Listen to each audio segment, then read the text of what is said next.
everyone. I'm Audrey Thomas, one of your hosts for today. I'm the Senior Manager of Internal Communications, as well as the TP Women Co-Chair for TP USA. I want to thank everyone for joining today for this important discussion. Today, we're going to be having a conversation in honor of Suicide Prevention Day that is upcoming this Sunday on September 10th. This podcast is going to consist of three parts. So, part one is going to be the perspective of someone who's been left behind. Part two will be someone who has struggled and overcome. And lastly, we're going to hear information from Health Advocate on warning signs, how to help someone in need, and even how to get help yourself. We do want to mention this podcast will discuss death, drugs, alcohol, and even sexual assault. So we want to make sure that viewer discretion is advised during this. It's going to be an emotional conversation, and we do understand that this could be difficult for some to hear.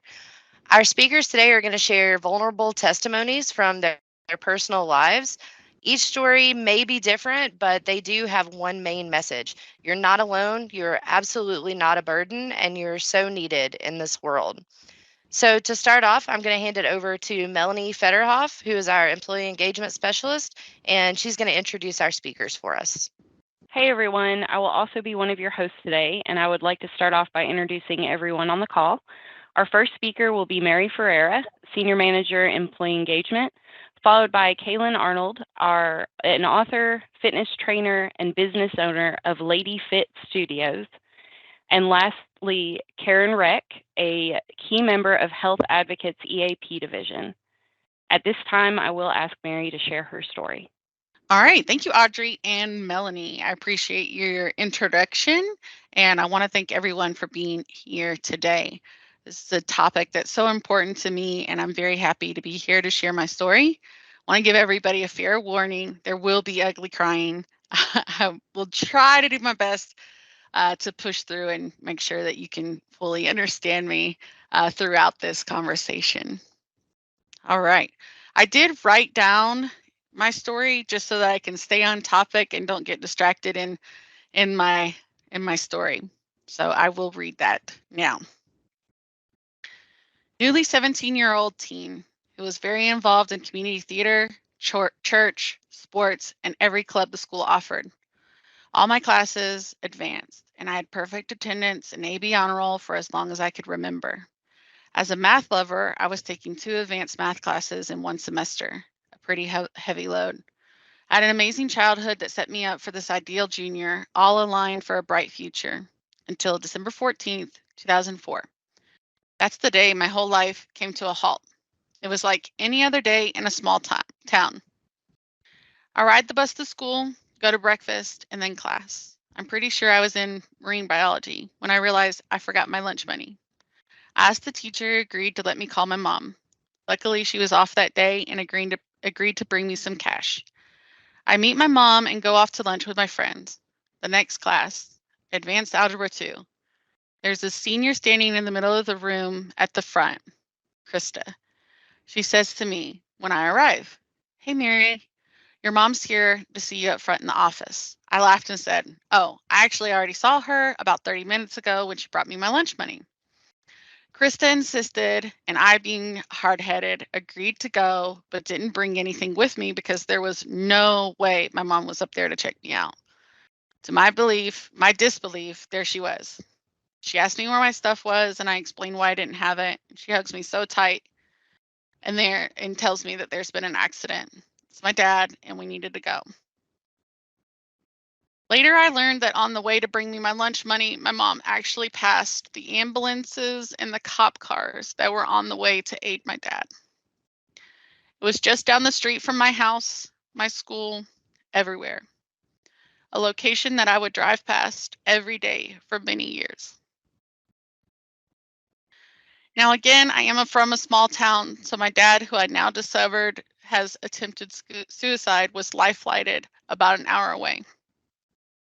My mom and we ride in silence the entire way there.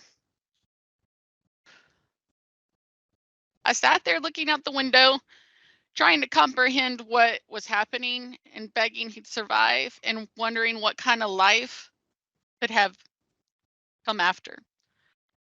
Some really heavy thinking for a teenager. When we arrive, there's no wondering anymore.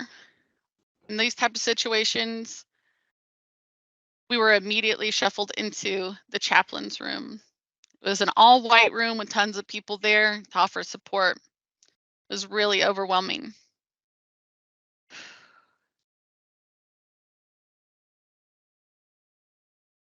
I've never heard my mom cry so hard.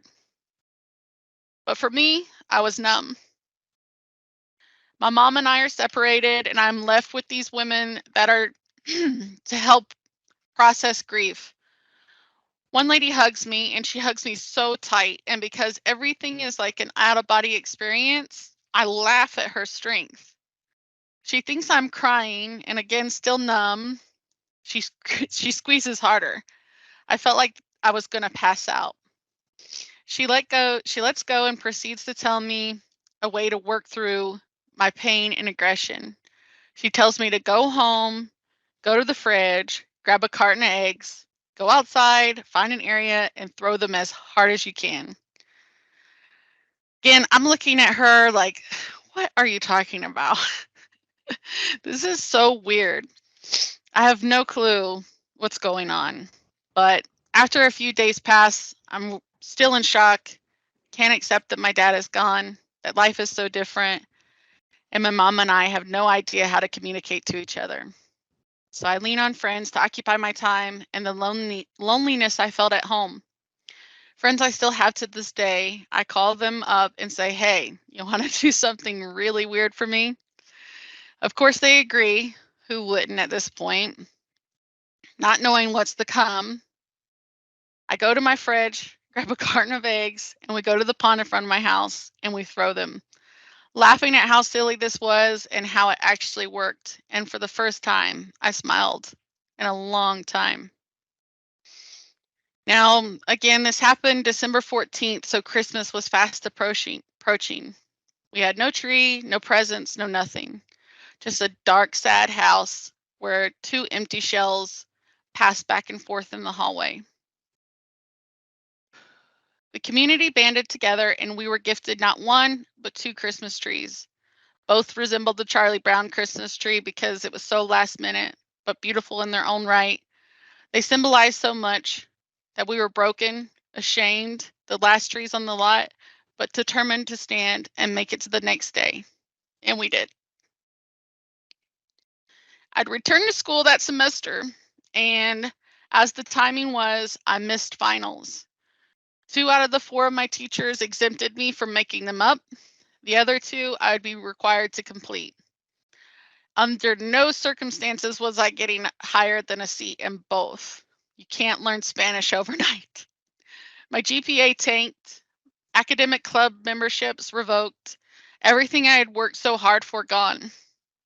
I would go to senior year with no accolades, but graduated nonetheless with an empty net where I dreamed of draping cords of achievement.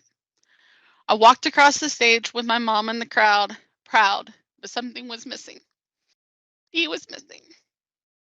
This was the first big moment that he should have been there and wasn't. I was barely able to get into college, but was able to complete my AA and graduate with a degree.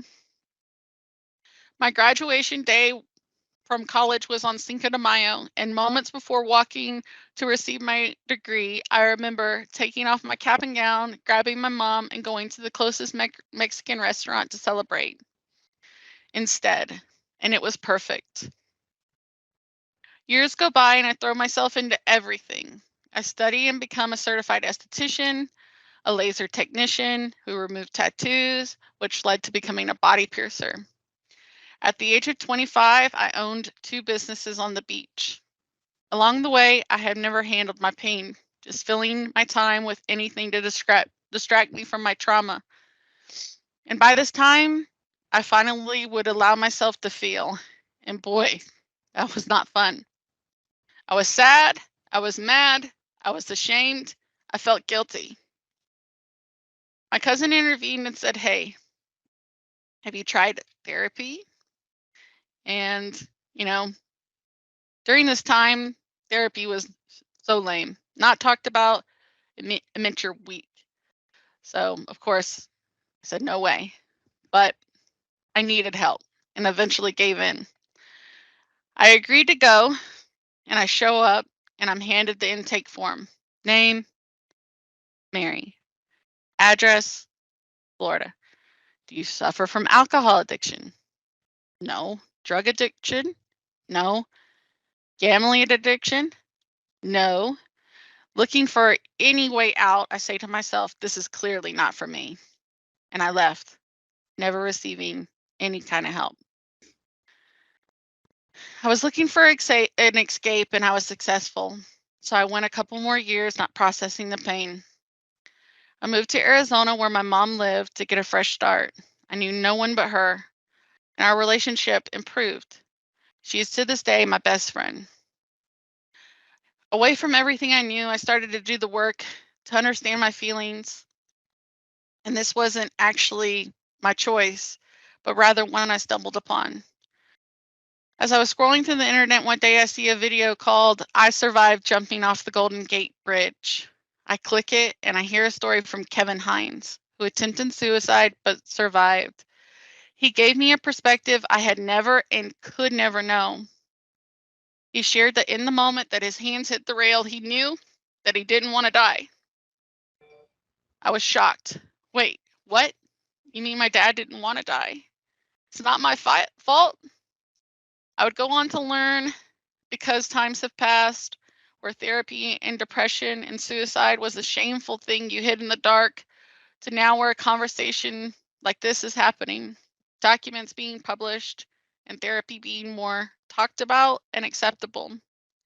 I learned that people who commit suicide are not cowards, that they are not taking the easy way out, and I didn't do anything to cause this. Rather, it was mental illness, chemical imbalance, and the need to not be a burden to the ones he loved. That's the thing that changed everything. Once I realized he did not want to live, he just wanted the pain to stop, to make my life easier in his eyes. The heaviness I once felt was lighter, and I understood a little bit more the big question, why? I now have a career I love, a house I own, and a wonderful fiance, and I've been blessed with 2 beautiful boys. There's no doubt in my mind that if he could think outside of his pain, he wouldn't have chose to miss watching me graduate, miss watching me walking me down the aisle to get married, or the chance to hold his grandsons.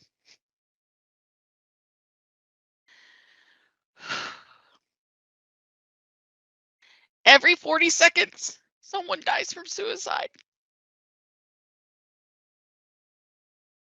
And every 41 seconds, someone is left behind asking why. I share my story as someone left behind in the hopes to save a life. You are loved, you are wanted, and you are not a burden. Times can be tough, but there's a beautiful life ahead, and I hope you all stay to see it. Thank you. So I think hearing a story like that, I mean, there's obviously so many things that we could talk about, and I know it's going to bring up questions, but I mean, the first thing I want to say is I appreciate you coming on and sharing that with us. It takes a lot of courage to share something like that, and I know me and you have been close for years working here, and I've heard bits and pieces of it over the years. We've talked about different things involving that and other things in our life, and I know um, that had to be really hard. So I appreciate you coming on and doing that.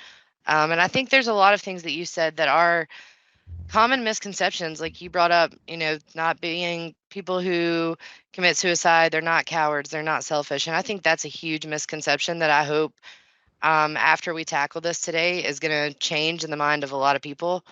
I think even from someone who hasn't been, as personally affected by it, that perception has changed for me over the years. And I think a lot of it is, as you grow up and you see the world in different ways, and you just learn more, and especially in this day and time, we're learning more about mental health than we ever have before.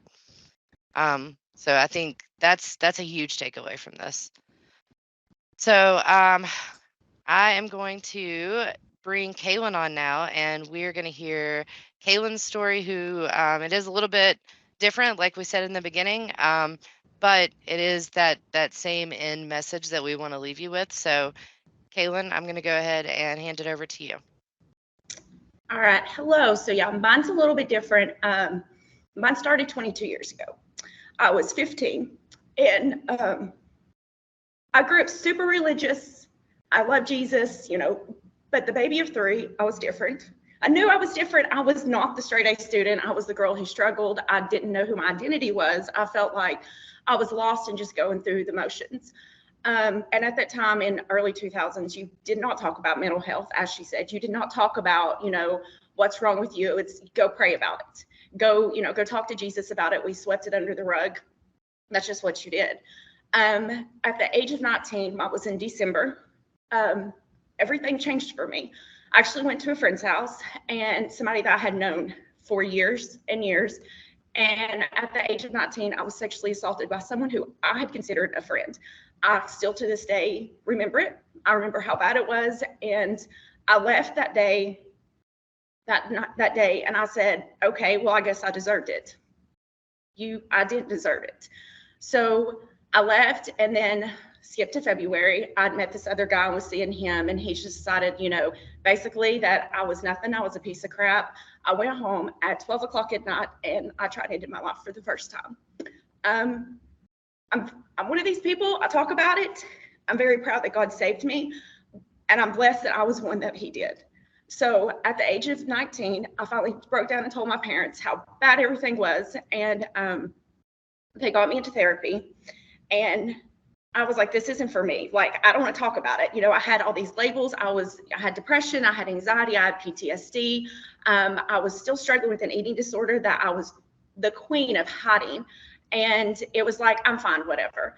So by this time, I was going to turn 20. And I was like, I am perfect. Everything is great. I was so depressed and so lost. And I had no idea who I was. I was so broken. I would cry. I remember sitting there, and I'd met my ex-husband at the time, and I'm like, I'm fine. And I turned to alcohol. And at the age of 22, I was an alcoholic. And that's something that, like, I try hiding. I don't like talking about it because, I was 22. I didn't really drink till I was actually 21. So by the time that I was in my first marriage, I was so broken and so lost, and so I didn't know who Kaylin was, and I still was fighting my eating disorder. 7 years, you can hide it. You know how to, push your food around. You know how to sit there and drink where nobody knows. I just was like, I'm fine, I'll keep going. And that's exactly what I did. At 24, I had my first kid, and he saved my life, like truly saved my life. So he saved my life, and I ended up leaving his dad right after he turned 1, and that was April. And in April, I was assaulted again, and this time by a different guy. And the first one about killed me. Like, it was all I had to do to keep going. And the second one, I was like, no. I remember fighting and telling myself that I had to do everything in my power to get myself out of that situation. I was 130 pounds. I couldn't fight my way out of it. When I finally did, I remember sitting in my car and just driving. And I pass that house every single day still. Like, I literally live off the street past the house. And now I go by and I'm like, okay, I'm still going. And to me, that's one thing that I'm proud of myself for saying, that I can still see the window. I can still, drive past it. But I know that I fought my way to be here and to create what I did to help women, to know that. So by that time, I was 24. I was a single mom. I was lost. I had tried again to kill myself. I was trying to go back to school so I could create a better life for my son at the time, who's 1 year old. And I started getting into fitness because I needed an outlet for myself. The outlet was Zumba, because who doesn't love to dance? So I started doing Zumba and was teaching it at a rundown rec center, meeting all these amazing women, and I was so skinny. I remember teaching a class. I literally blacked out and passed out in the middle of teaching a class. Like, I was so bad, and I didn't know who I was, between not eating and not sleeping and, trying to take care of a 1-year-old and trying to work 2 jobs. I was like, okay, I can't do this. At 26, I actually met my husband now, who is my second savior. And he found me broken, and he actually said I was kind of weird, so it was even better. But he said it was like finally seeing somebody who understood what his story was too. So we ended up getting together, and he's the first person who told me to, besides my parents, that I needed to get in therapy, and it was okay to talk about it. It was okay to push through it, and it was okay to actually come out on the other side of it and to use my voice. He's actually the reason that I wrote my book. He's the reason that I created the company that I have.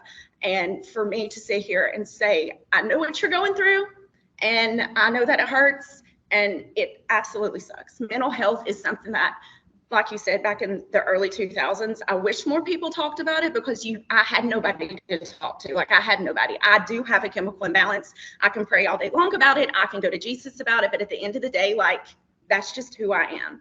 And my story didn't define me. Like, it made me push to create the company that I have, to help ladies know that they aren't alone, to help people realize that they have somebody who's been in their shoes, who, struggles with body dysmorphia, who, has all these things.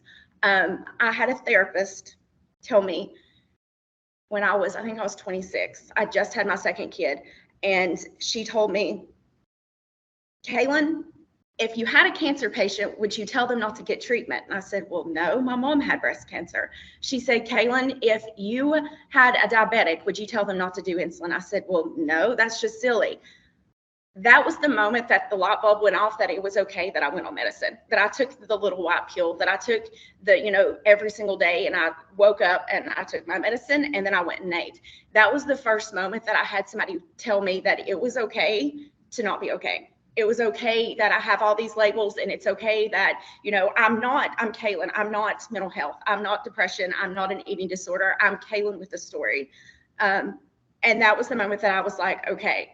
And I've been on tons of medicine to help me. And everybody's like, you're crazy. I'm like, I know the pill tells me I am, and I'm okay with that, but I'm really not. I'm just here overcoming and fighting like crap every single day, so people know that they're not alone. And I'm one of the blessed ones that, God said, here we're not. I wrote the letters to my family. I still have them. I sat there and tried taking the pills, and my mom saved me. My mom had to take off from work at 19 and stay home with me, because I couldn't be left alone. I couldn't shower alone. I couldn't go to the bathroom alone. I couldn't even sleep with my door shut. I literally had to have supervision at 19 years old, because I just was done with it. And I always will have that maybe in my mind on the lows. The lows aren't as bad as they used to be. Like, I'm a workaholic, and I throw myself into helping people, which helps me. But every day that is a bad day, there's a good day that's coming. And I kind of tell myself, every time that I'm having a low, the mountain is going to be worth it. And every time I have a low, my fire comes back, and it's like, whoa, here I am, and I'm fighting, to help more. And I always have a story out of it. And I try being very open about it. And I try, talking about it on social media, but it is, the stigma's still there. People are like, well, just, be fixed.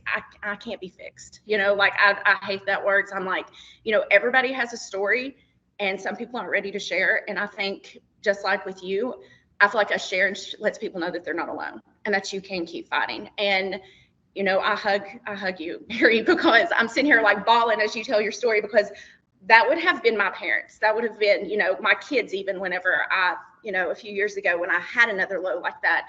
So I think, Sharon, I just hope that people know that they aren't alone, and that they know that they can keep fighting each day. And the mountains, it's still there. Just keep going.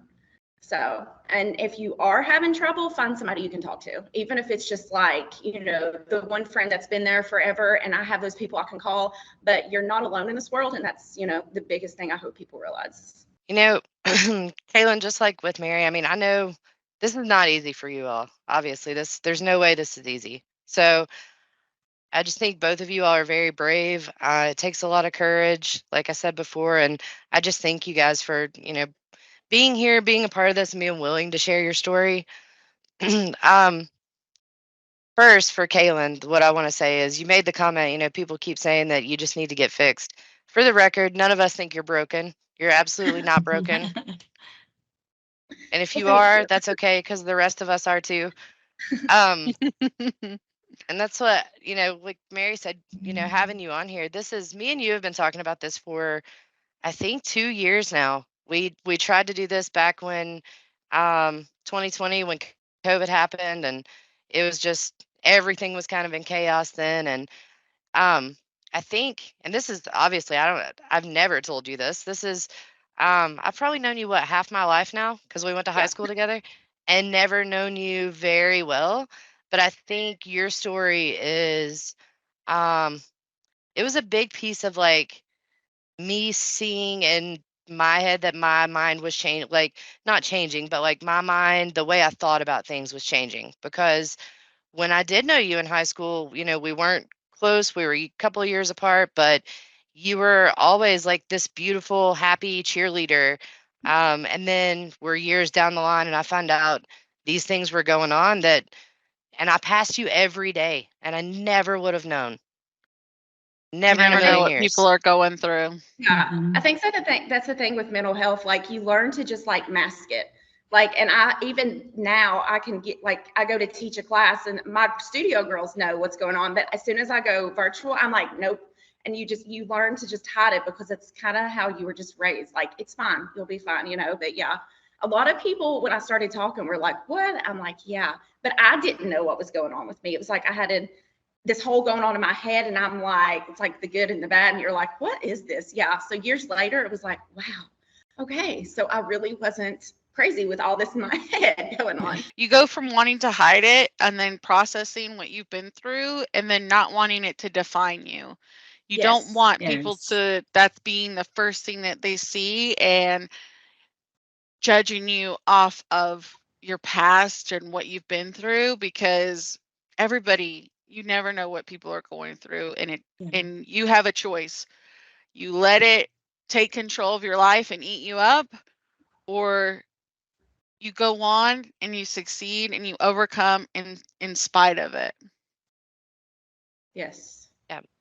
And just, I mean, before we, jump into, I know we've got some really important information from Health Advocate, but the last thing I would say on that is I don't know if it's growing up, like part of maturing, if it's mental health being talked about more than it ever is.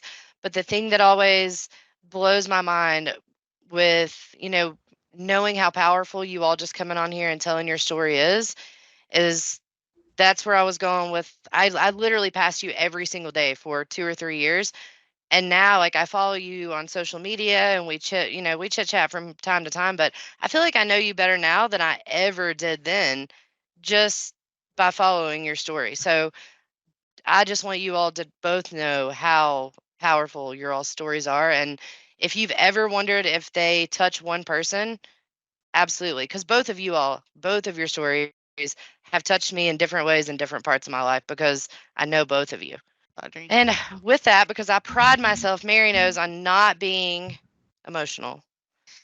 So before I get emotional, I'm going to let our professional take over and share her information. So, Karen, I'm going to turn it over to you and let you tell us a little bit more about Health Advocate and the Employee Assistance Program.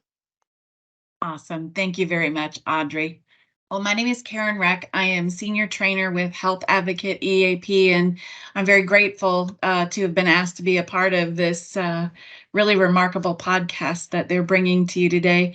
From the EAP side, I'm going to bring you a little bit of information on really talking about, breaking the silence of suicide and, what to look for and how to help. We really want you to, have heard, the remarkable stories today from Mary and Kaylin, and for those of us who, whether it's our employees, our coworkers, our friends, our family members, is really being able to have this conversation and how do we help? Just to start with just some basic information is, just some basic statistics as Mary said at the beginning, every 40 seconds, someone in the world dies by suicide. In, the US alone, 4 to 5 people die by suicide every hour. We had some discussions prior just about, the amount of stigma, the amount of conversations about what mental health is, suicide, and really kind of being in that presence now in the world of having more conversations and recognizing and understanding suicide, mental illness, and other risk factors that lead to people attempting or completing suicide. Now, a lot of, what I want to share with you is really kind of talking about the myths versus some of the facts regarding suicide. There's a lot of misnomers out there. So, really understanding that, most people do not attempt suicide more than once, and the fact is that it's common, probably far more common than we think about, that people attempt suicide more than once. It's common for people to think about it. Sometimes they are caught in the suicidal ideation and are either able to reach out for help, or someone is recognizing someone is in trouble and able to intervene and offer support and get them connected with services. But often we hear, as we've heard in our stories today, that it is something that people contemplate and attempt multiple times. What causes an increase for the risk of suicide could be many things. It's not just one particular thing or one particular reason. 46% about people who die by suicide had a known mental health problem, but that means there's others then who have other risk factors that have led to this path. So there's, many different things that may put people on this path or on this risk of suicide. We heard even as cultural and religious beliefs, such as I have also worked with a young lady prior to the holidays who kept being told, if you pray it away, then you'll be healed. But it's hard when your family, your church, are your only support systems, and they are saying the only way to get rid of it is praying it away. And unfortunately, it was not working. So she needed much more help and support. People with past trauma, it could be family attempts or a history of suicide. It could be certainly substance abuse puts people at a higher risk. It impacts the frontal lobe, which is kind of our reasoning area, our right or our wrong. And so it increases the impulsivity when we are under the influence. Certainly, mental health conditions may be a part of it. We also hear an increase with chronic pain issues and conditions or chronic illnesses. This is where I really, again, want people to really pay attention and cue into. Think about when someone has a loss. And often loss can also be reflected in multiple losses. It could be the loss of a relationship, a separation, a divorce. It could be the loss of, think about a job, financial support. What happens if a partner or spouse is medically ill and unable to work, and that changes the dynamic. We also take a look and pay attention to things like anniversary and holidays of people passing.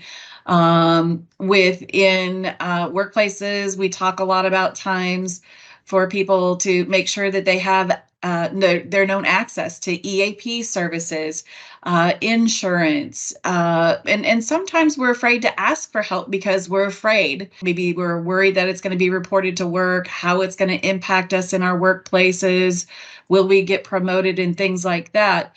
But if they have a lack of access to care, it certainly is something significant. Prolonged stress, sense of hopelessness. If you hear people commenting regarding that, things are never getting better, things are just continuing to get worse. If you recognize or they talk about having a sense of isolation, or that they withdraw from activities with friends, within the workplace, within meetings, things we want to pay attention to. And again, understanding how sometimes their cultural and religious beliefs also play into this. With suicidal ideation, someone who talks about suicide is probably doing it for attention is the myth. People who actually feel suicidal try to keep it hidden. Now, We've heard, and I agree that the tendency is to, have a mask to just try and make it through the day, or so that someone doesn't or someone doesn't see us or label us with things, and appear that everything is going well. But really, the fact is that, while this is happening and thoughts are there about attempting suicide or making plans, we want to pay attention to any type of references, even if they're masked as jokes. And I always use this with workplaces is, if Joe or Mary has a, kind of a morbid or morose sense of humor, and they may kind of, joke as if, well, maybe it'd just be better off if I weren't here, or, it'd be better off if, I were dead, or maybe I just won't show up tomorrow. Nobody will miss me. And sometimes people will kind of joke, or the person saying that might even joke. We want to pay attention. We don't know what that information means unless we actually go and ask the person. And we really find out that by talking to someone, sometimes we are the first person to bridge that gap, to hold out a hand, to say, I'm here to talk to. And we can hopefully, interrupt that cycle of what potentially may happen. And many people that I've worked with feel like they don't want to share it with other people. My pain is my pain, and I don't want to displace that to someone. But really what we want them to do, of course, is to be able to talk about it and connect. It's difficult to make decisions, to decide to get out of bed or to go to work or to feed our child or to feed ourselves, to take a shower, to focus on paying the bills. To feel worthy of love and connection with someone, feel like we have a sense of control, when quite often it feels like everything is happening to us. And that's where we can see and understand where there is a deep sense of hopelessness and helplessness about their situation or things being able to change. What we do know is that what suicidal ideation can sound like. And so if we are hearing any of these types of phrases or words, again, they may not always be so out there for us.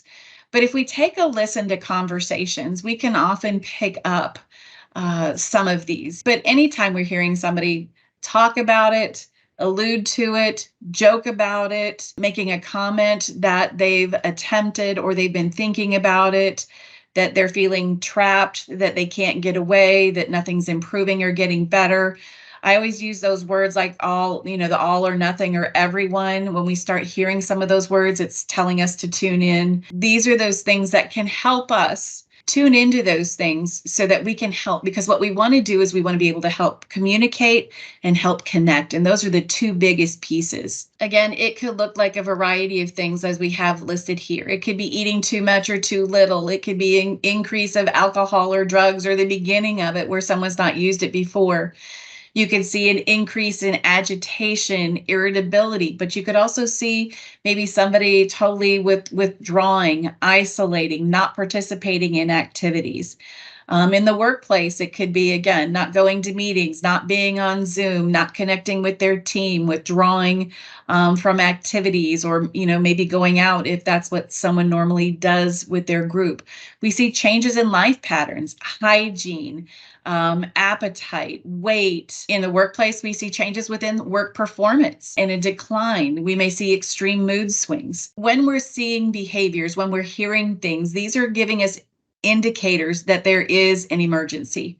And this is where we can help them start to take the steps to get connected with the services that can help and support them. Another myth or fact, majority of suicides occur during winter months. If someone seems to have more energy, appears to be feeling better, they're probably not at risk anymore. It's not uncommon to see someone looking better or sounding better prior to committing suicide because they feel some relief. They maybe have made a decision. More suicides, though, actually occur in the spring when people who've been isolated, maybe in this kind of hibernation area, mode, all winter, may have now a renewed energy. Signs of immediate risk or danger. We may see things, of course, now we have social media.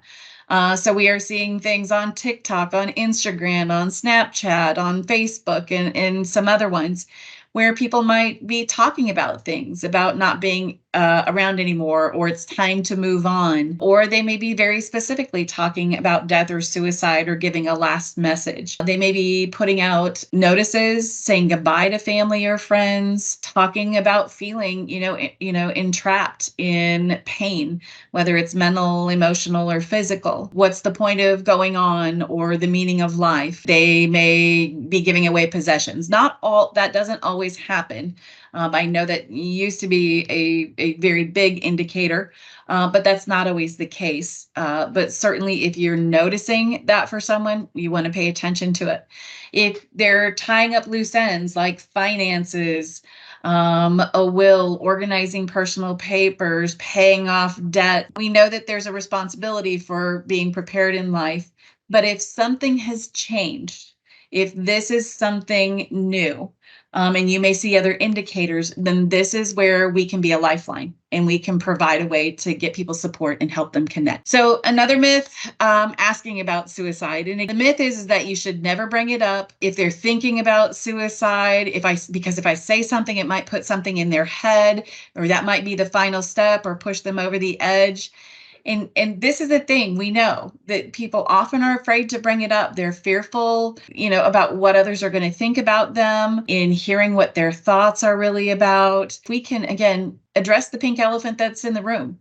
If we can bridge that gap, if we can reach out and say, I'm here to support you, that we've often then given a forum and a place to be able to talk about what it is that's going on. And so when we ask the question, hopefully what it's doing is making it easier for them to share with us and to get the support. If we're recognizing any of these risk factors and you're wondering what to do, is lead with the two things that we would always want to be done to us is empathy and kindness, active listening and communicating.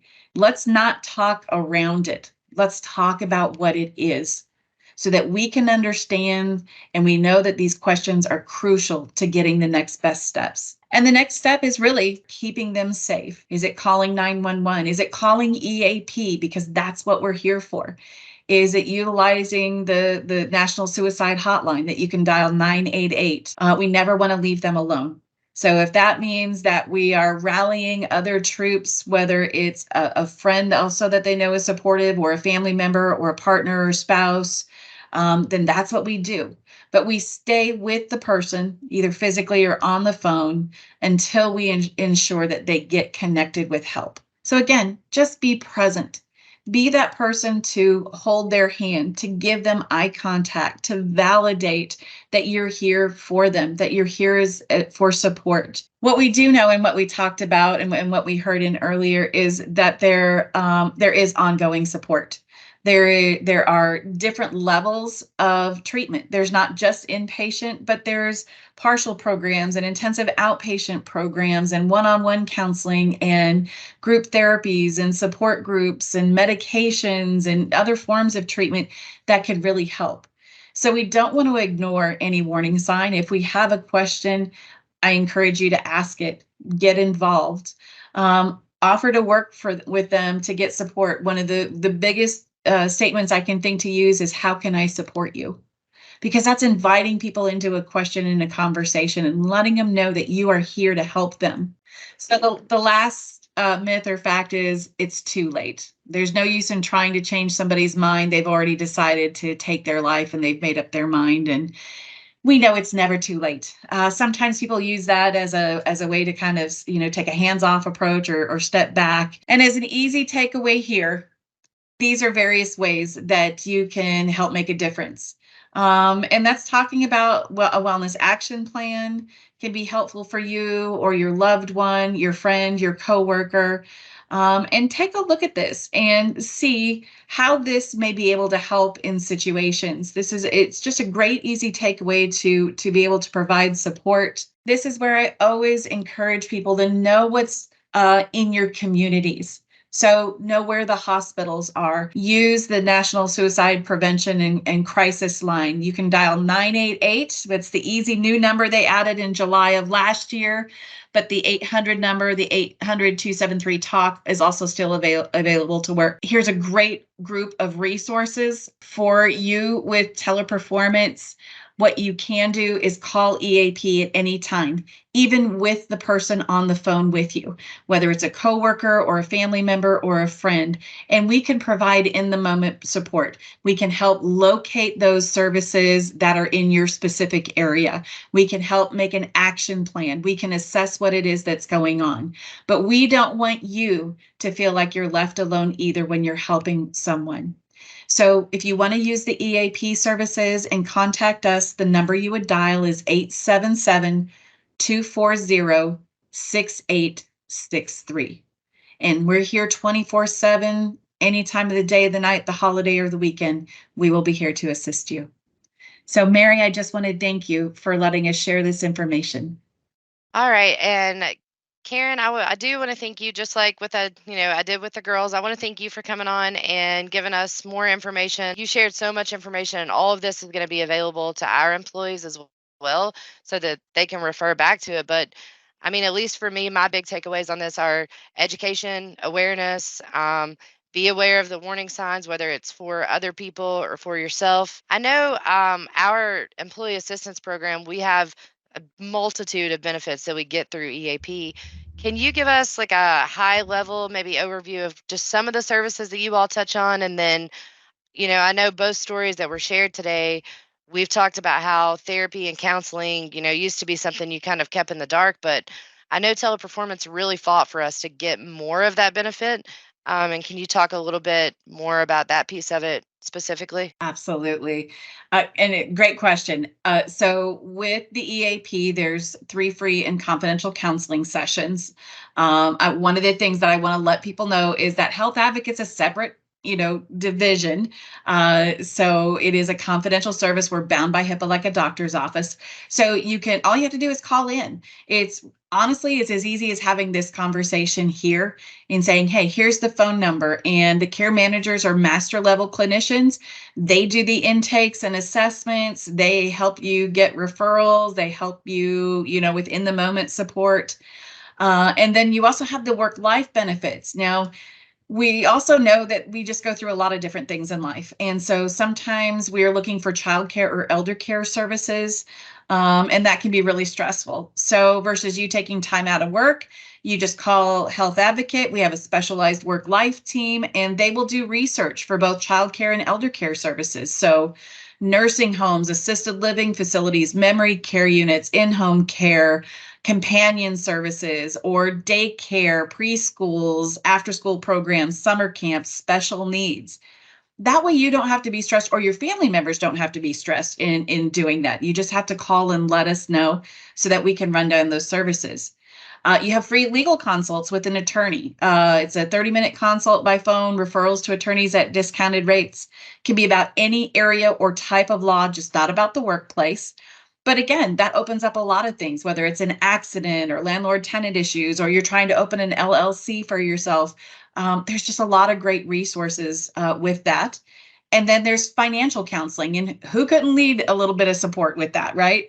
Whether it's budgeting or loan issues, building credit, clearing credit, tax questions, identity theft, scams, bankruptcy, foreclosure. I mean, it's great. Also, don't forget about the Health Advocate website, www.healthadvocate.com/members. Has a free legal and financial center on there also. It also has blogs, newsletters, and archived webinars. So it's a great wealth of information, and you can use your computer, you can use your phone, you can download our app. But yeah, take some time to look at it. And if you ever have a question, if we are the right place for the service, just call. Absolutely. And thank you. And I think another important thing, and you kind of touched on it just there, is a lot of people don't realize that our employee assistance program absolutely is for our employees, but it covers a lot more than that. It covers your immediate family. And if I'm not mistaken, even like in laws are Yes. eligible, right? That's a great point. So the EAP covers the employee, their partner or spouse, dependents, parents, and parents-in-law. None of you have to be on the medical insurance through teleperformance. You can have whatever insurance it is, and none of these people have to live in your home. I think that's always the other question. So whether you have a young adult who's going out on their own for the first time or moving away or going off to college, or if your mom lives in Peoria and your in-laws live in Pittsburgh, that's fine. If they want to call in, they just use the same phone number. They just say your name, they say teleperformance, and then we will get them help with the services that they need. Beautiful. That's great information. All right, Karen, thank you so much for all of that information. And just before we wrap it up, I'm going to hand it back over to Melanie. In the chat, we are currently sharing a link for anyone interested in a copy of Kaylin's book and access to TP exclusive fitness class taught by Kaylin. Everyone interested in the fitness class will receive a link to access, and we are going to do our best to ensure everyone receives a copy of her book. In addition to this, the employee engagement team will be creating a memorial honor wall to recognize your loved ones. Please keep in mind that this is a way to remember or honor someone in your life, and we understand the need to respect privacy. So with that in mind, when submitting a name through the survey, you can use nicknames, titles like Dad, abbreviations, or anything you would like. Once completed, we will share this video on all TP platforms. All right, thanks, Melanie. And that's a lot of really awesome stuff to look forward to. So I hope all of our employees get to partake in that. Check out Kaylin's book, check out the class. It's going to be some really awesome stuff going on. As we wrap up, I've said it a million times, I feel like, on this call, but I want to thank all of you all for coming on again. It was a very difficult discussion, but I think it's one that's going to touch a lot of people, and it's one that needed to be had. I think anytime we can talk about mental health, we can talk about ways to watch out for each other, watch out for ourselves, and learn how to, watch out for those warning signs with all the information that Karen shared. It's a good conversation. So as many of us like to say in the DE&I world, getting comfortable talking about the uncomfortable. And that is, we are getting very good at it here at Teleperformance. So thank each of you all for coming on. And we look forward to hopefully getting this group together again at some point. Thank you, everybody.